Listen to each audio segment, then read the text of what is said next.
आणखी एक कन्सेप्ट तुम्ही पाहून घ्या. ज्यावेळी MCQ आपल्याला विचारले जातात त्यावेळी क्रोमोसोमचा नंबर आणि क्रोमॅटिडचा नंबर, क्रोमॅटिन फायबरचा नंबर, यावर काही क्वेश्चन विचारले जातात. तर त्यामध्ये काय बदल होतो ते आपण पाहू.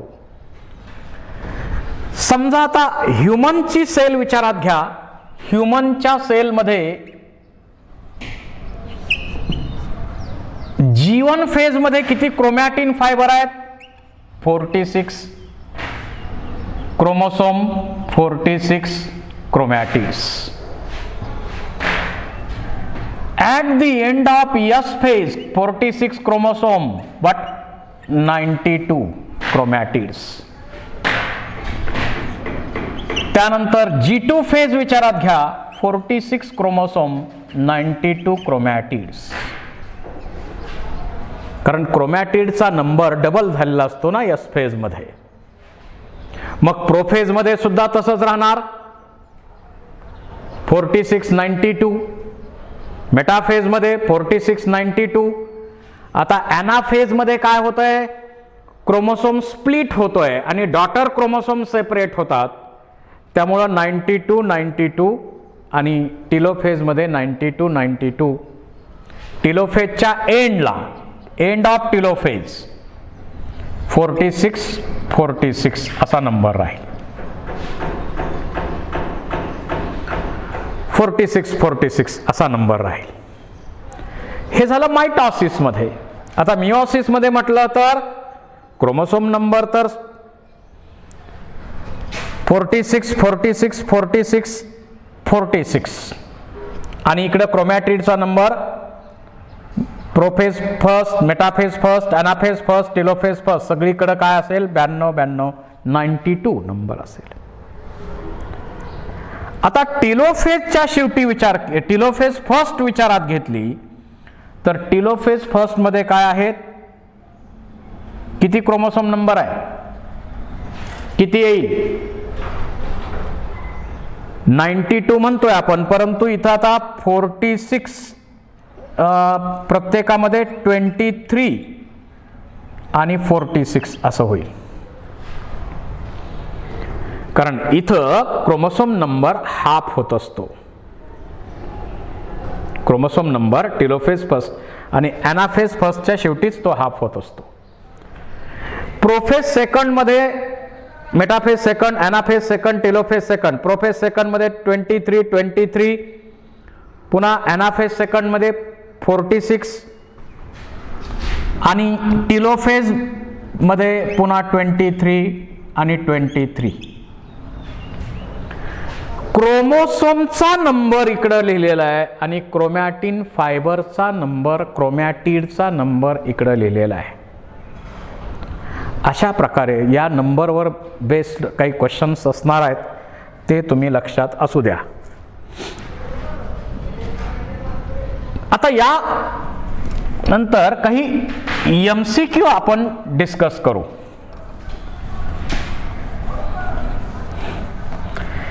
जे न्यूमेरिकल्स आहेत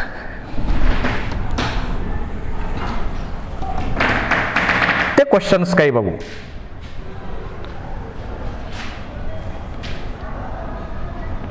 आता मायटॉसिस मध्ये how many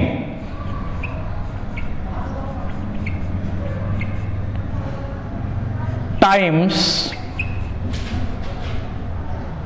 or how many divisions mitotic division अर्थात required to produce 128 cells.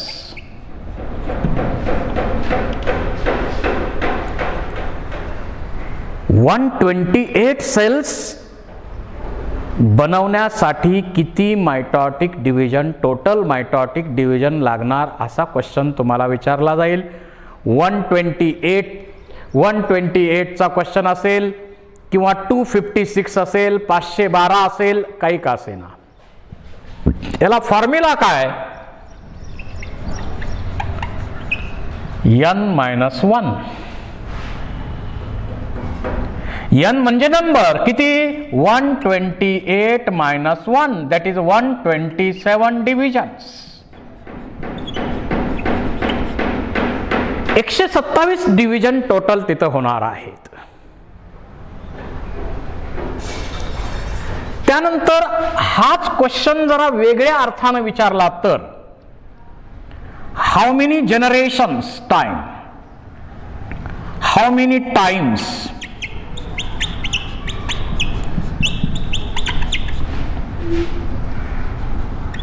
cell divides to produce 128 cells. किती टाइम डिवाइड होते, जनरेशन टाइम विचारात घेतला इथं. मग समजा इथं एक सेल आहे, ती डिवाइड होऊन काय होणार आहे, एकदा डिवाइड होणार, 2 सेल बनणार, पहिली फर्स्ट टाइम. पुन्हा इथं ही डिवाइड होणार, पुन्हा 2 सेल बनणार, ही प्रत्येक सेल डिवाइड होणार, पुन्हा सेल बनणार.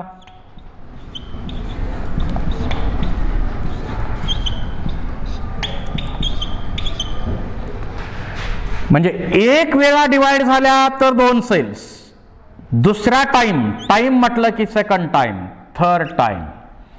इथं 8 सेल बनवण्यासाठी 3 टाइम डिव्हिजन व्हायला पाहिजे.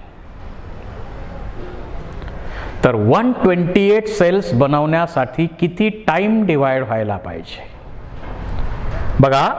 याच्यानंतर 4th टाइमला किती बनणार आहेत, 16 सेल बनणार आहेत. 5th टाइमला किती बनणार आहेत, 32. 6th टाइमला किती बनणार आहेत, 64.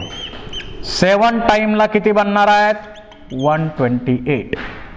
7 टाइम डिवाइड झाल्या, सेल्स डिवाइड झाल्या तर 128 सेल्स बनतात, हे लक्षात असू द्या. आणि टोटल डिव्हिजन विचारात घेतल्या तर 1 डिव्हिजन, त्यानंतर 2 डिव्हिजन, 3 डिव्हिजन, असं पुन्हा इथं 4 डिव्हिजन, 5 डिव्हिजन, अशा 8 सेल बनवायला 7 डिव्हिजन लागणार आहेत. 7 डिव्हिजन लागतात इथं सुद्धा.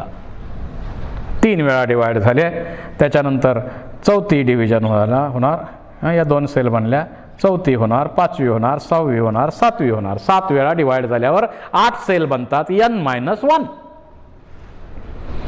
मायटॉसिस मध्ये. त्यानंतर मियोसिस वरती काही क्वेश्चन्स आहेत.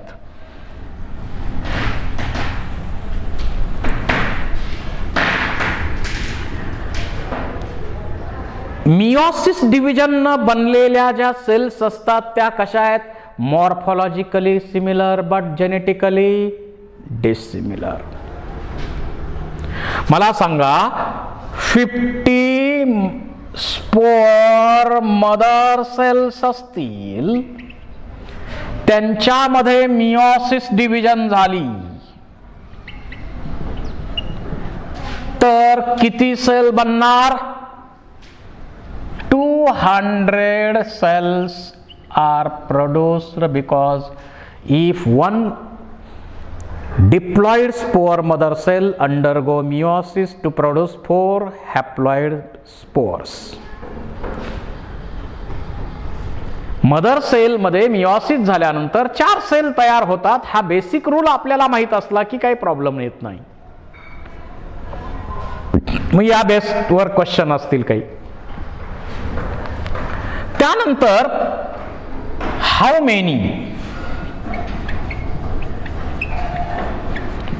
मियोटिक डिव्हिजन्स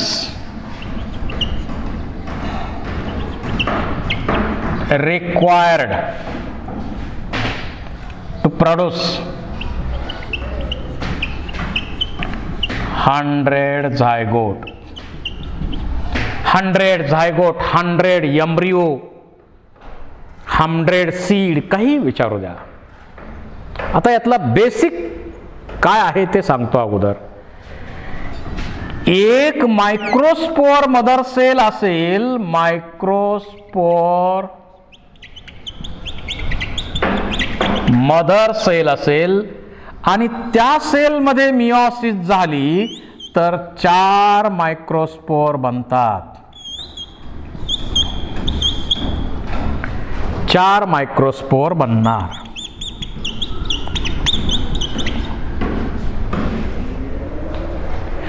एका मायक्रोस्पोर मदर सेल मध्ये मिओसिस झाली डिव्हिजन तर 4 मायक्रोस्पोर बनतात. पण एक मेगास्पोर मदर असेल, एक मेगास्पोर मदर सेल असेल तर तिच्यापासून सुद्धा 4 बनतात. 4 सेल बनणार यात काही डाऊट नाही आहे. But 3 cells degenerate and only 1 remains functional. एका मिओसिसनं एकच फंक्शनल मेगास्पोर बनतो, एकच फंक्शनल सेल बनते. इकडं एका मिओसिसनं 4 फंक्शनल सेल बनतात, इकडं मात्र एकच सेल बनते. हा फरक लक्षात घ्या.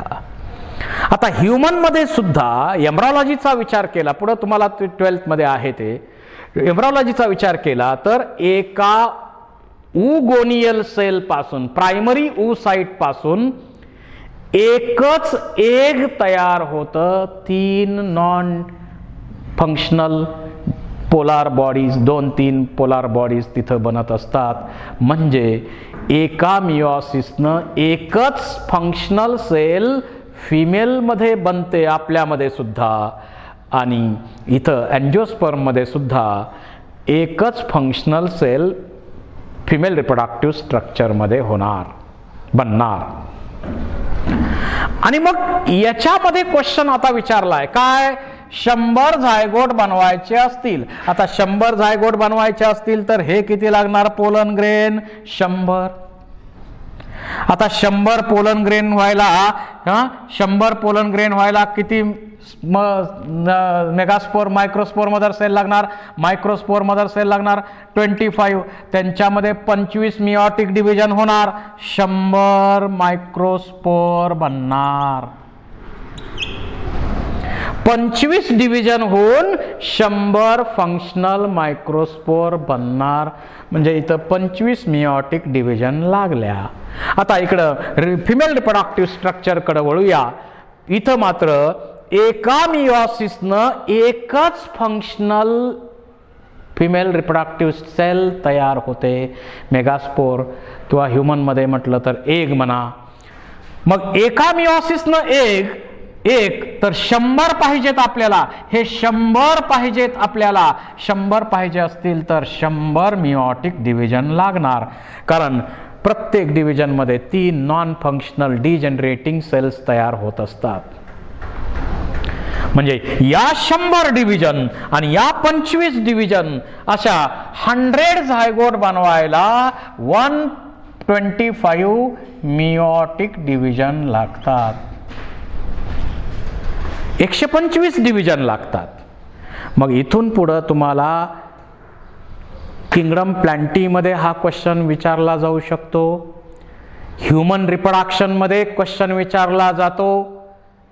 रिप्रोडक्शन इन एंजिओस्पर्म हा चॅप्टर पुढे येतोय, 12th मध्ये येतो. तिथं क्वेश्चन विचारला जाईल. कुठं जरी विचारला गेला तरी इथं लक्षात ठेवायचं काय, 125 डिव्हिजन हे कॅल्क्युलेशन करत बसायची आवश्यकता नाही आहे. तुम्ही फक्त काय करा, जो काही नंबर विचारलाय, 100 विचारलाय ना, 100 इंटू 1.25, 1.25 न तुम्ही मल्टिप्लाय करा, तुम्हाला आन्सर मिळेल. जो काही नंबर तुम्हाला दिलाय त्याला 1.25 न मल्टिप्लाय करा, तुम्हाला टोटल मिओटिक डिव्हिजनचं आन्सर मिळून जाईल.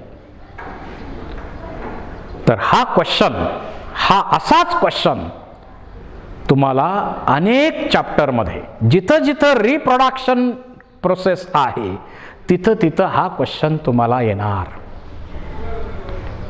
तिथं तिथं हा क्वेश्चन तुम्हाला विचारला जाणार.